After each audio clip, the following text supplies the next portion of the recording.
2016 tem recorde de contaminação de dengue. Só em Belo Horizonte, até agora, foram quase 10 mil casos confirmados. No mesmo período do ano passado, foram apenas 177, mas o perigo vai além da dengue. No Repórter PUC de hoje, vamos tratar do surto de doenças causadas por vírus transmitidos pelo mosquito Aedes aegypti. Hoje é quinta-feira, 17 de março, está no ar o Espaço PUC, programa que leva até você tudo o que acontece na universidade.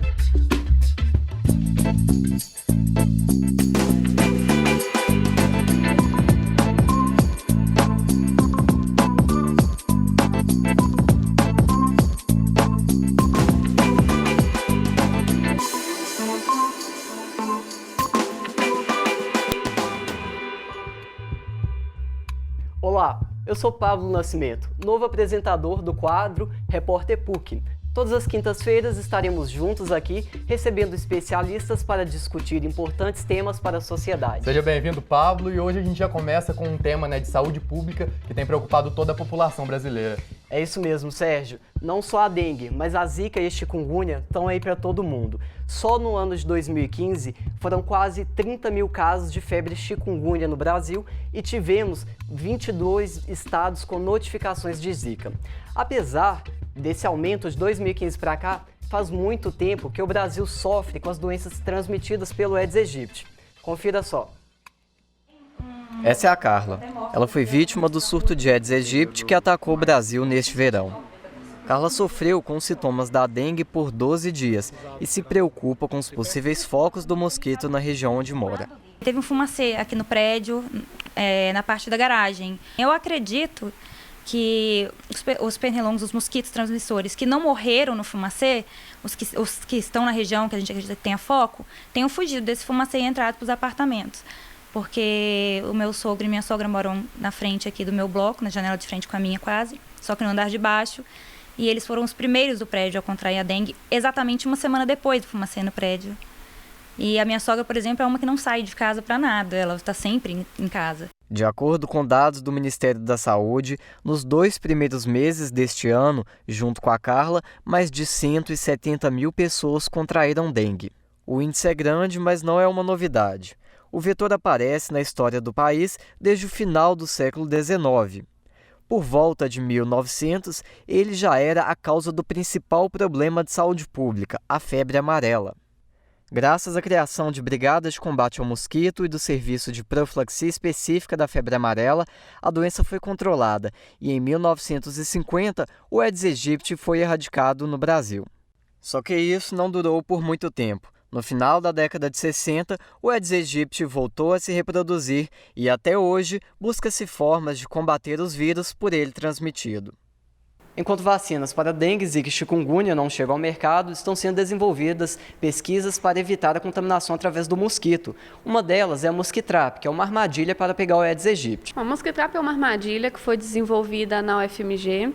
E essa armadilha ela foi desenvolvida justamente com o objetivo de atrair a fêmea do mosquito, vetor da dengue, zika e chikungunya agora, que é o mosquito Aedes aegypti fêmea, e esse mosquito ele vai ser atraído para aquele local e vai ficar preso nessa armadilha. E é assim que nós vamos identificar se aquele local possui ou não esse mosquito, que é o mosquito de nosso interesse. A armadilha, criada há 10 anos pelo professor Álvaro Eiras, está sendo comercializada para órgãos públicos com um sistema de monitoramento de focos do mosquito Aedes aegypti. Elas são colocadas em pontos estratégicos nas cidades e, periodicamente, agentes de saúde fazem a vistoria nelas. Os mosquitos encontrados nessas armadilhas são encaminhados para um laboratório em Belo Horizonte.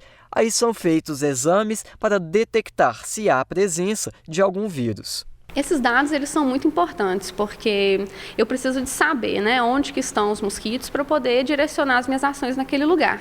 E por que eu tenho que saber onde? Porque é impossível trabalhar todas as áreas de um município. Então, eu preciso saber para onde que eu vou direcionar as minhas ações. E como é que eu vou saber isso? É identificando quais são os pontos onde esse mosquito existe e se esse mosquito também tem vírus, porque a gente tem muitos mosquitos que não possuem o vírus. Outro recurso foi desenvolvido em Minas Gerais como forma de combate ao mosquito. Trata-se de 2 óleos, um à base de cravo e outro de orégano. Criado por pesquisadores da Fundação Ezequiel Dias, o produto é capaz de eliminar as larvas do Aedes aegypti. A gente está nessa fase exatamente de estudar os constituintes químicos de cada óleo, porque para virar um produto a gente precisa de adicionar ainda algumas coisas para ter estabilidade e aí a gente poder realmente disponibilizar esse produto. A diferença é na composição química e essa composição química reflete na eficiência do óleo. Os óleos estão em fase de análise para serem patenteados. A previsão é que cheguem ao mercado até junho deste ano. Mas enquanto as pesquisas ainda são desenvolvidas, Carla teme a contaminação por outros vírus. Com 2 dias, detectou que realmente era dengue, mas ainda com suspeita de ser chikungunya, porque eu sentia muita dor nas articulações, entre outros sintomas da chikungunya também. Bom, Pablo, e já que o mosquito não é uma novidade no país, precisamos levantar alguns questionamentos e um deles é qual a razão de ainda termos surtos como os que vimos na matéria. Exatamente. Para falar sobre esta e outras questões, recebemos a doutora Alzira Cecílio, professora do Departamento de Ciências Biológicas e pesquisadora da Fundação Ezequiel Dias. Isso aí, Pablo. Recebemos também a Paulo Ehringer Lisboa, da da Universidade Federal de Minas Gerais e também do Projeto Manuelzão. Sejam todos bem-vindos ao Espaço PUC, viu? Obrigada.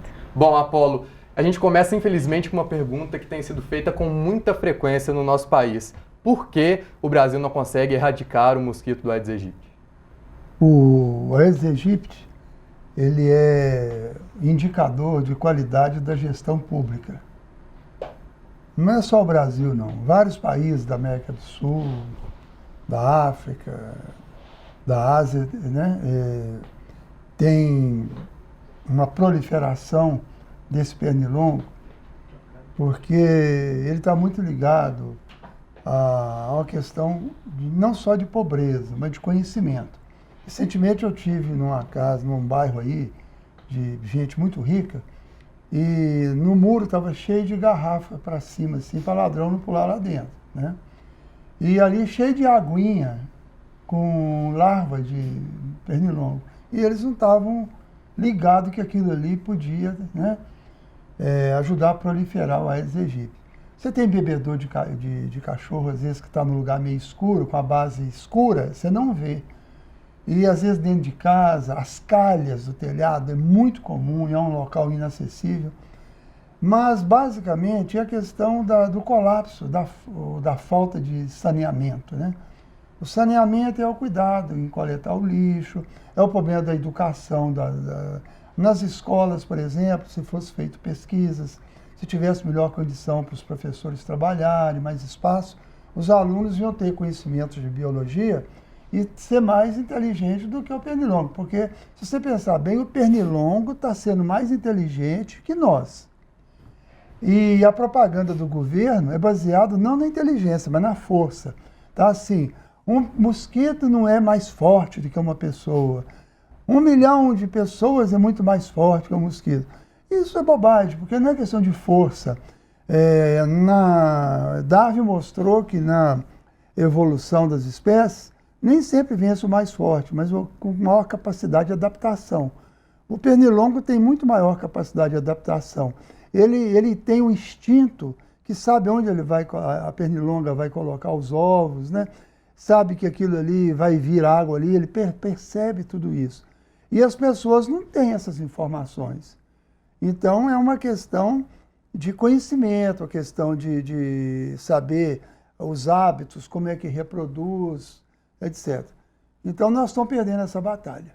Certo. Doutora Alzira, ontem foi publicado um artigo científico em uma revista norte-americana tratando sobre uma pesquisa desenvolvida no Instituto Butantan de uma vacina contra a dengue que teve bons resultados nas pesquisas, né? Mas a gente vê tantas pesquisas sendo desenvolvidas em meio a todo esse trabalho, porque muitas vezes a gente não consegue um resultado mais efetivo.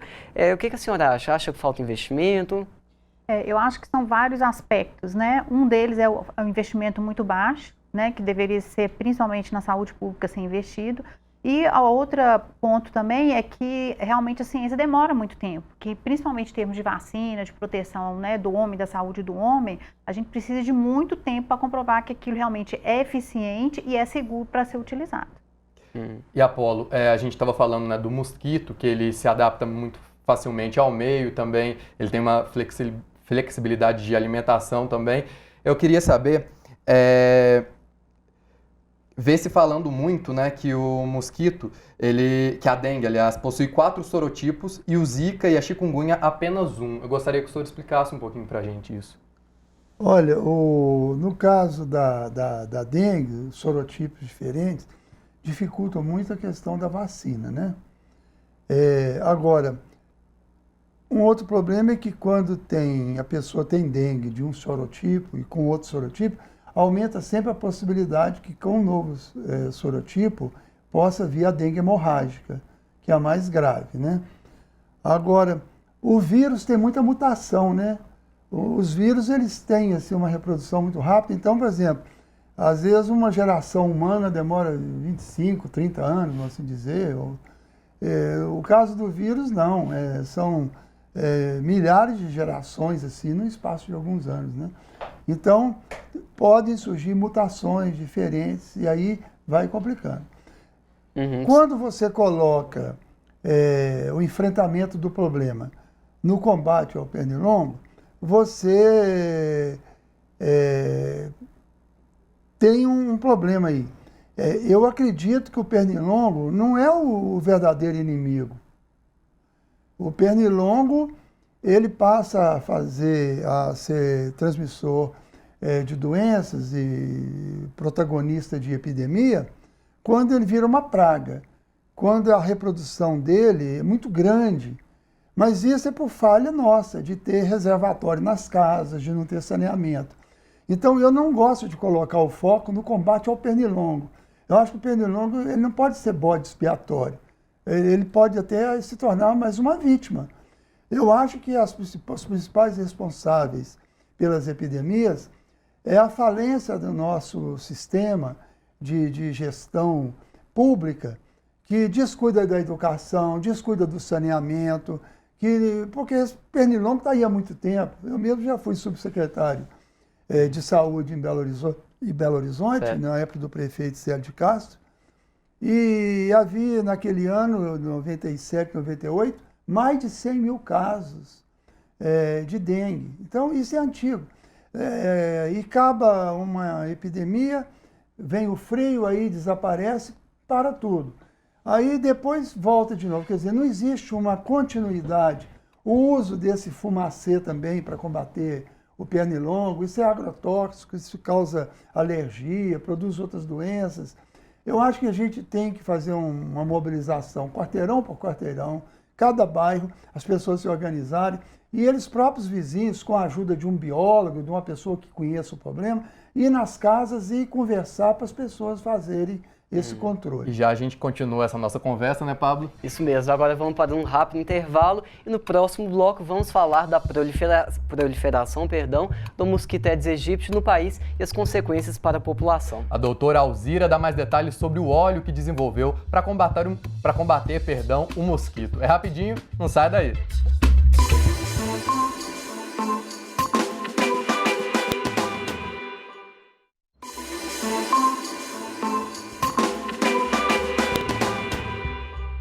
Estamos de volta com o Espaço PUC. No quadro Repórter PUC de hoje, estamos fazendo uma análise do surto do mosquito Aedes aegypti no Brasil. Isso mesmo, Sérgio. Vamos apresentar agora dados da Prefeitura de Belo Horizonte que mostram a contaminação de dengue por regionais.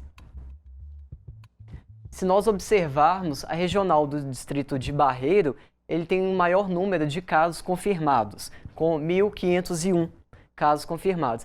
Mas, se nós levarmos em consideração os casos suspeitos, a Regional Nordeste dá um salto e tem um total de 5.681 casos, tanto nos prováveis quanto nos confirmados. É um número bem grande, se comparado principalmente com outras regionais, como exemplo a Centro-Sul, que tem apenas 1.575. Apolo, diante desses dados, o que o senhor acha sobre as ações que estão sendo realizadas pelo poder público? Estão no caminho certo? Precisam de ser adequadas à realidade de cada regional? Olha, eu tenho visto, né, pelo jornal, pela mídia, que tem sido feitas ações diversas. Eu moro na Regional Oeste e eu não vejo quase nada acontecer, entendeu? Então eu não sei até que ponto que está acontecendo realmente uma ação. Eu não acredito em ação feita por agentes públicos e a população muito passiva, né? Eu acho que se a população não for envolvida, se a população não começar a entender, a querer entender e agir, não consegue nada. Eu não vejo, por exemplo, o pessoal olhar as calhas das casas, né? Um vizinho lá, eu orientei e falei, puxa vida, você podia furar a calha sua. Então ele foi lá, furou as calhas, e então diminuiu muito o pernilongo na região, porque furou as calhas. Então, chega lá uma pessoa, bota um remédio no bueiro, mas vai embora. Daqui 5 dias, 6 dias, aquilo ali já não está fazendo efeito. Então, eu acredito muito na mobilização inteligente da comunidade, com apoio técnico e científico de pessoas que entendem bastante bem de biologia, né? Doutor, e como que a senhora enxerga esses dados apresentados pelo Pablo agora há pouco? Eu acho que refletem justamente esse descaso com a saúde pública do país, né? Que na realidade, se essas ações mais intensamente feitas tivessem sido realizadas 10 anos atrás, a gente não estaria nessa situação. Porque isso é o reflexo direto dessa falta de cuidado, né? Em relação ao governo e esse cuidado com o vetor. Mas estou de acordo com o doutor Apolo que tem que ter a contribuição maciça da população. Não é a questão de ser passivo, não. É a questão de ser ativo realmente. Acho que as primeiras campanhas de dengue era para deixar a pessoa passiva, que o agente ia chegar lá na casa e ia ajudar a combater. E eu acho que a realidade é outra. A realidade é que você é o ativo dentro da sua casa. Certo. A doutora Alzira Cecílio foi uma das pesquisadoras envolvidas no projeto da FUNED, que desenvolveu um óleo que serve para poder acabar, matar os possíveis, né, focos, os mosquitos do Aedes aegypti. Doutora Alzira, por que escolheram como o cravo e o orégano como elementos base desse óleo? A gente começou a trabalhar com essas plantas medicinais muito tempo, pensando justamente nessa não contaminação do meio ambiente e não toxicidade. E nós testamos várias plantas e a gente selecionou essas duas porque a eficácia é maior. Elas matam 100% das larvas em 24 horas. E são fáceis de produzir também. Então, essa aplicação do óleo seria uma ferramenta a mais para o combate do vetor. Não necessariamente vou colocar lá e vou abandonar o criador. O criador tem que ser também eliminado. E agora uma pergunta que eu acho que os dois podem esclarecer para a gente essa dúvida. Existem casos de algumas grávidas que estão saindo do país para não correr esse risco de ser contaminado. Existe essa necessidade mesmo? Depende. A pessoa fica com medo, realmente é terrível, né? Você está esperando um filho. Então, quem tem recurso ou tem parente fora, vai, né? Claro que pode ser importante, sim. Mas a maioria das mulheres brasileiras não tem condição nem de sair da cidade que mora. Então, isso aí é um pouco uma extravagância, né? Não pode ser considerado como uma solução para a maioria das mulheres brasileiras. E visto isso, quais as dicas, os cuidados a serem tomados? O cuidado é realmente passar um repelente, aí já é um cuidado individual, a gente tem que pensar em cuidado coletivo para a gente tentar controlar, pelo menos, esse vetor, né? Mas seria o uso de repelente, né? Um menos tóxico na pele e qualquer outro na roupa, que aí ajuda a repelir. Evitar, se possível, né?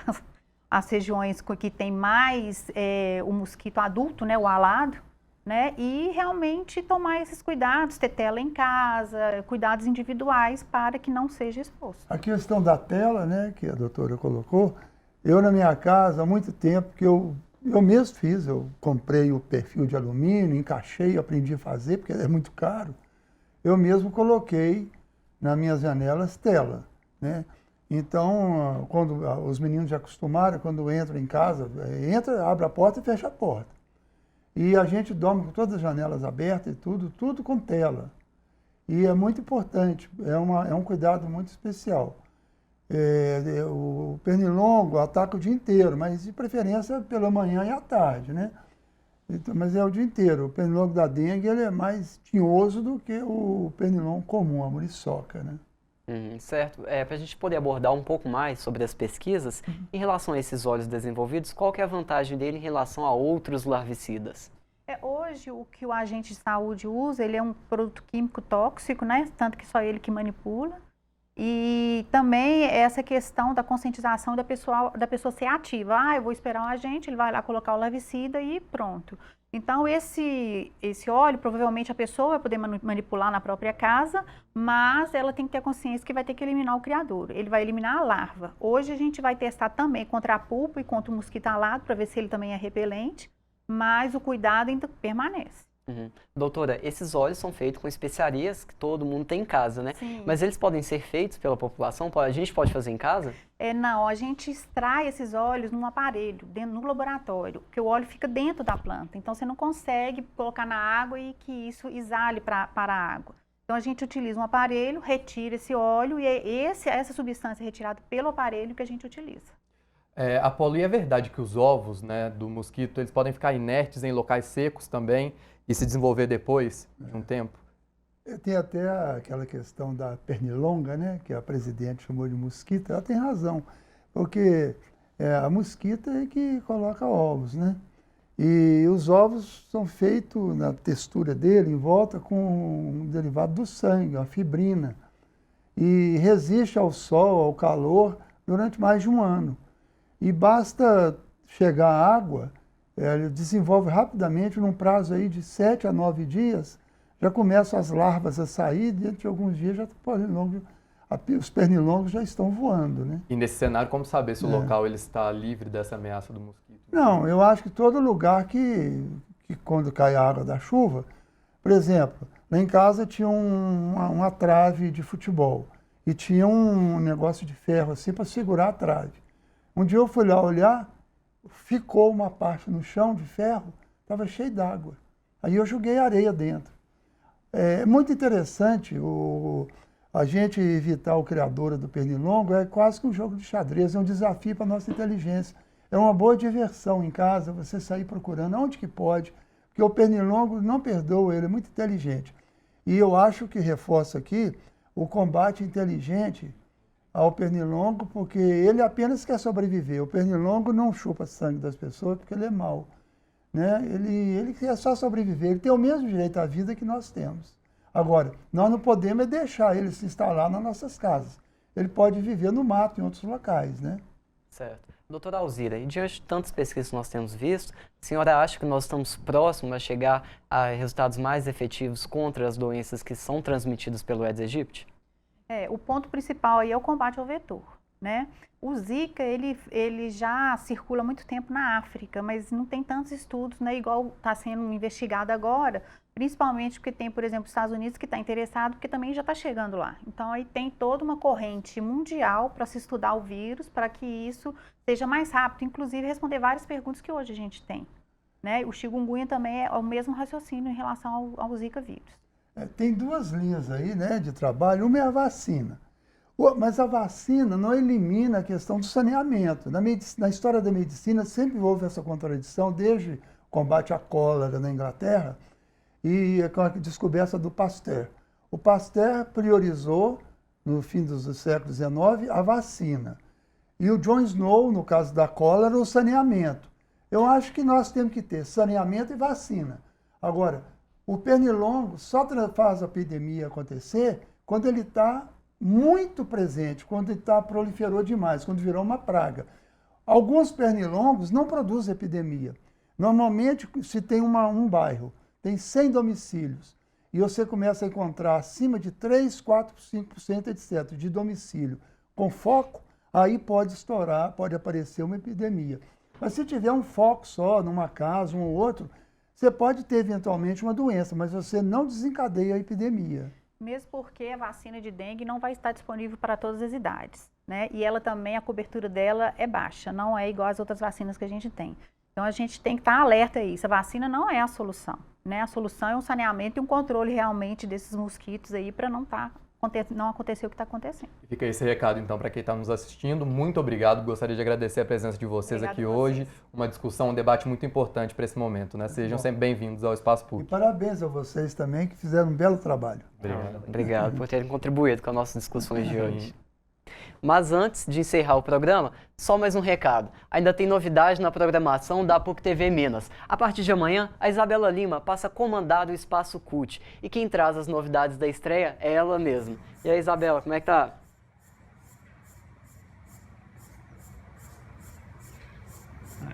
Boa tarde, Pablo. Boa tarde, Sérgio. Amanhã vocês não podem perder. Tem Michele Andreazzi e Dé Mussolini a partir das 4h30 pela PUC TV e TV Horizonte. É com vocês aí do estúdio. Boa Muito sorte, obrigado, Isabela.